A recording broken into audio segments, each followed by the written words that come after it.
রাসূলুল্লাহ সাল্লাল্লাহু আলাইহি ওয়াসাল্লাম সালাসাতুন লাহুম আজরান, তিন শ্রেণীর মানুষ তাদের ডবল নেকি। রাজুলুম মিন আহলিল কিতাব আমানা বি নাবিয়িহি ওয়া আমানা বি মুহাম্মদ সাল্লাল্লাহু আলাইহি ওয়াসাল্লাম।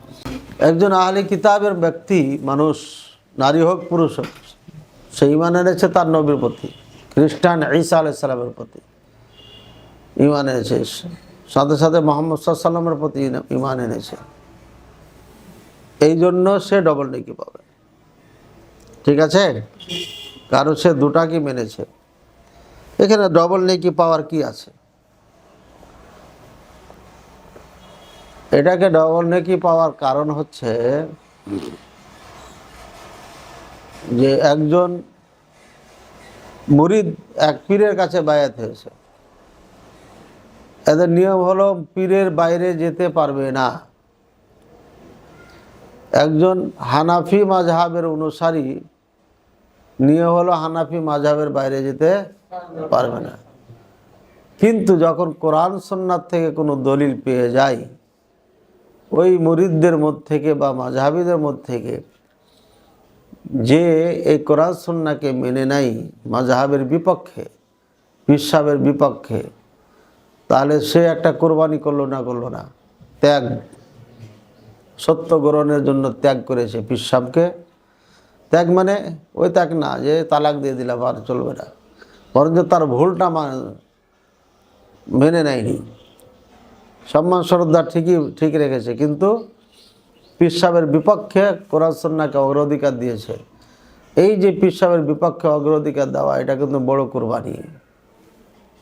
ঠিক আছে, একজনের মুরিদ, একটি মাযহাবের অনুসারী, সমস্ত মাযহাবের মানুষের বা আলেমদের বিপক্ষে আর একটা জিনিসকে গ্রহণ করা, এটা হচ্ছে একটা জিহাদ, কুরবানি। এই জন্য আজরান, এই জন্য কি ডবল আজর। পক্ষান্তরে আমরা মুহাম্মদ সাল্লাল্লাহু আলাইহি ওয়াসাল্লামকে মেনেছি। ঠিক আছে, মুহাম্মদ সাল্লাল্লাহু আলাইহি ওয়াসাল্লামকে মেনেছি আর মানে সমস্ত নবীকে মেনে নিয়েছি, কিন্তু তাদের বিধান চলবে না। মুহাম্মদ সাল্লাল্লাহু আলাইহি ওয়াসাল্লাম বলেছেন চলবে না। আমাদের জন্য অন্য নবীদেরকে মানা সহজ, কিন্তু অন্য নবীর অনুসারী আহলি কিতাব যারা, ইহুদি হোক আর খ্রিস্টান হোক, ওই নবীর অনুসরণ করতে করতে করতে আসছে লাস্টে যায় মুহাম্মদ সাল্লাল্লাহু আলাইহি ওয়াসাল্লামকে মানাটা কঠিন। এক, দ্বিতীয় কারণ হচ্ছে তাদের আশাই ছিল যে শেষ নবী আমাদের মধ্যে থেকে হবে। এই দীর্ঘদিনের পালিত আশাটা তাদের বাসা হয়ে গেছে, মানে নিরাশ হয়ে গেছে। হয়নি, এটা হয়েছে কোথায়? আপনার মরুভূমিতে, যেখানে খাওয়া নাই দাওয়া নাই, মক্কায়। এটা ওরা মেনে নিতে পারেনি। ঠিক আছে, যার কারণে যারা মুহাম্মদ সাল্লাল্লাহু আলাইহি ওয়াসাল্লামকে নবী হিসেবে মেনে নিয়েছেন তারা ডবল নেকি পাবে।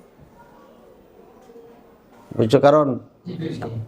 আল্লাহু আ'লাম বিস-সাওয়াব। ওয়াল আব্দুল মামলুক ইযা আদ্দা হাক্কাল্লাহি ওয়া হাক্কা মাওয়ালিহি।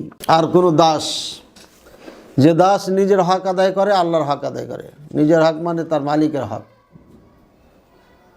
মালিকের হক আদায় করে, আল্লাহর হক আদায় করে, এ ডবল নেকি পাবে। এই জন্য যে সে দাস, এর কাজ হলো সর্বক্ষণ মালিকের কাজ করা। কোনো ত্রুটি হলে পরে পিটন দিবে, আর পিটন দিলে পরে দাসের পক্ষে বলার কেউ নাই। হয়তো ইসলামী রাষ্ট্র, ইসলামী সমাজ হলে কেউ বলবে জুলুম হচ্ছে, অন্যায় করছে এটা, কিন্তু এই জাহেলিয়াতে কুফরের সময় এদের পক্ষে বলার কেউ নেই। এরা দাসী, এদের কোনো দাম নাই, ভুল করলেই মারে, মালা প্রতিবাদ নেই। কারণ এক তো দাস, বংশ নাই, বুনিয়াদ নাই, আত্মীয় নাই, স্বজন নাই, কেউ নেই, এদের ব্যাপারে কোনো আইন নেই তাদের সংবিধানে। যেহেতু এই নিরুপায় মানুষ, কাজে মালিকের কাজে ব্যস্ত থাকে, এই ব্যস্ততার মাঝে দিয়ে আল্লাহর হক আদায় করে, কাজী ডাবল নেকি। কথা বুঝছো? তাহলে যে যত প্রতিকূলতার মধ্যে দিয়ে আল্লাহকে স্মরণ করবে, স্মরণ রাখবে, সে নেকি পাবে। আমরা যে আমল করে নেকি পাবো, ইন্ডিয়া যেখানে মুসলমানকে হত্যা করা হচ্ছে, মারা হচ্ছে, ওইসব এলাকাতে তারা যে আমল করে, পর্দা করে থাকলে যে নেকি পাবে, তা আমাদের থেকে অনেক গুণ বেশি পাবে। কারণ ওখানে পর্দাই সমস্যা। ওখানে মাথায় টুপি দিলে সমস্যা, পাঞ্জাবি পরলে সমস্যা, নামাজ পড়লে সমস্যা, কাজে তাদের নেকি বেশি হবে।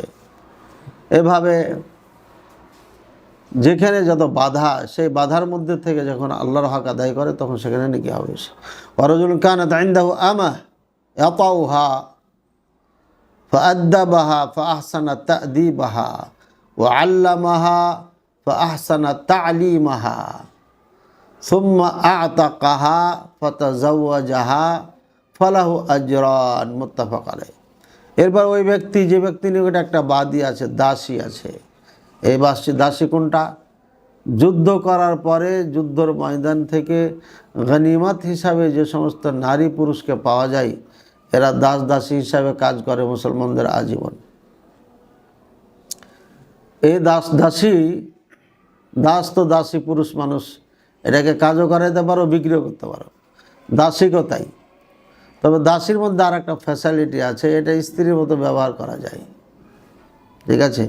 তার কাছে দাসী আছে, ইয়াতাউহা, ব্যবহার করে সে, ফাআদ্দাবাহা ফাআহসানা তা'দীবাহা, এর সাথে সাথে তাকে শিষ্টাচার শিখায়, আদব কায়দা শিখায়, চালচলন শিখায়, কথাবার্তা শিখায়, ঠিক আছে? ফাআহসানা তা'দীবাহা, তার এই শিষ্টাচার শেখানো, উত্তম শিক্ষা দেয় তাকে। ওয়া আল্লামাহা, এবং তাকে শিক্ষা দেয়। কি শিক্ষা দেয়? কোরআন সুন্নাহ শিক্ষা দেয়, বা দুনিয়াবি কোনো শিক্ষা দেয় কোরআন সুন্নাহর সাথে সাথে। ফাআহসানা তা'লীমাহা, এবং তার তালিমকে সুন্দর করে, অর্থাৎ ভালো শিক্ষা দেয় তাকে, ঠিক আছে? যে কোনো একটা শিক্ষা দিলাম আর জীবন হোক আর না হোক, গুরুত্ব দিয়ে সন্তানের মতো করে তাকেও শিক্ষা দেয়, গুরুত্ব দিয়ে শিখায়।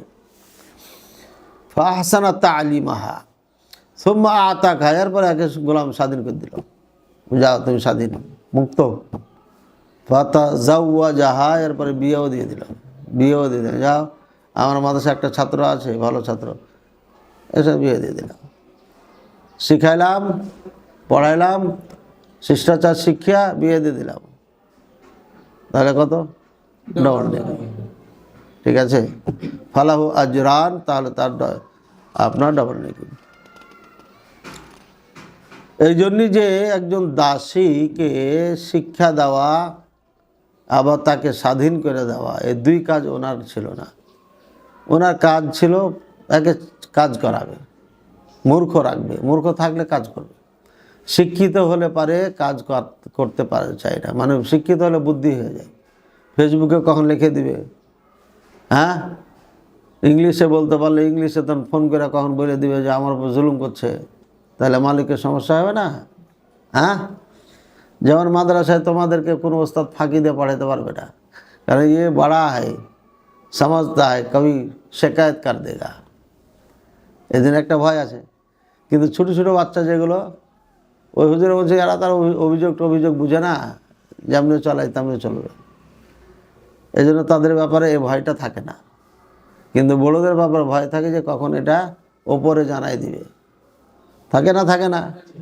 এই জন্য দেখবে তোমাদের ক্লাসে কেউ ফাঁকি দিবে না, কিন্তু অন্যদের ক্লাসে সম্ভাবনা আছে।